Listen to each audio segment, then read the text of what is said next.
this a little bit in one of my previous videos, or maybe I talked about it a bit in my previous videos, but I saw some people posting some paradiddle stuff, which is awesome on the interwebs. But there's one thing that I think will help all of your paradiddles, just one little thing that's super important and just adds a little bit of a flow, let's say flow, adds a little bit of flow to your paradiddles. So if we're playing paradiddles as paradiddle, one, e, and we want to make sure that one or par is a downstroke, e or ra is an upstroke, and then the next two are taps, okay?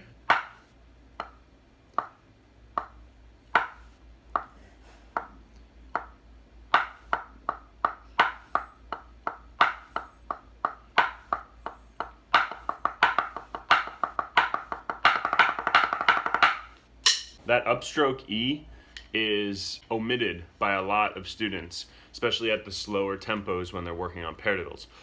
But if you were to speed up paradiddles or film slow motion of somebody ripping through some paradiddles, that E is an upstroke. So just like any other check pattern, we want to make sure we're training our hand motion to be ready for that faster tempo.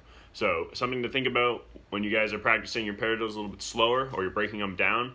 Remember, there's 4 strokes that are super important to make sure you're using.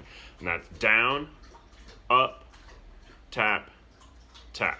And it sets you up by doing all the down, up, tap, tap.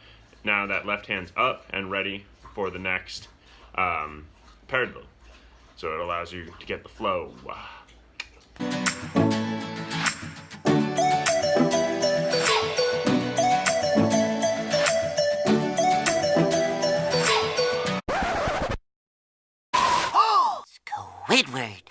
That happens in almost every middle school and high school, and I'm going to tell you the reason. Band directors, please heed my warning. You finally get your percussionist set out, and you give them a shopping list, or you tell them, go down to your local music store, buy the basic percussion bundle, and this is what that store normally gives you. A black acrylic mallet. This is the Mike Balter 93R. It's black acrylic.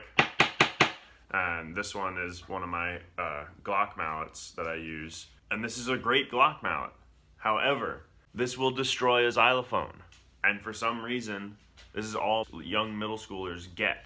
And then sometimes if no one steps in and tells them, then by the time they're sophomores, juniors in high schools, they're ripping their scales on their All-State audition with this mallet. And that video of that xylophone that you just saw, that's what happens. These instruments aren't meant to be whacked with a mallet.